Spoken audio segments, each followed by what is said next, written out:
અમદાવાદના મેમનગરમાં આવેલી ગર્લ્સ હોસ્ટેલની 57 વિદ્યાર્થિનીઓને ગઈકાલે ફૂડ પોઈઝનિંગના કારણે ખાનગી હોસ્પિટલમાં દાખલ કરવામાં આવી હતી. હાલ 18 વિદ્યાર્થિનીઓ હોસ્પિટલમાં દાખલ છે.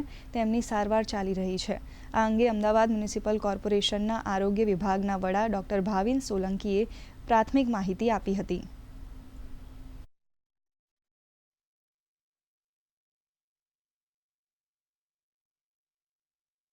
ટોટલ 57 જેટલી આ પ્રકારની ગર્લ્સ હોસ્ટેલની છોકરીઓને ત્યાં સારવાર આપવામાં આવેલી હતી અને હાલમાં 18 જેટલી છોકરીઓ છે તેને ત્યાં એડમિટ કરવામાં આવેલી છે.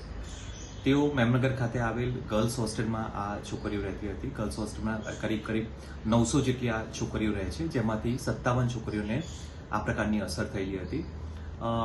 મેડિકલ તપાસ કરતા છોકરીઓએ બહારનું ખાવાનું ખાધું રહ્યું, જેમ કે કોઈ દાબેલી ખાધેલી છે, કોઈ કે પાણીપુરી ખાધેલી છે.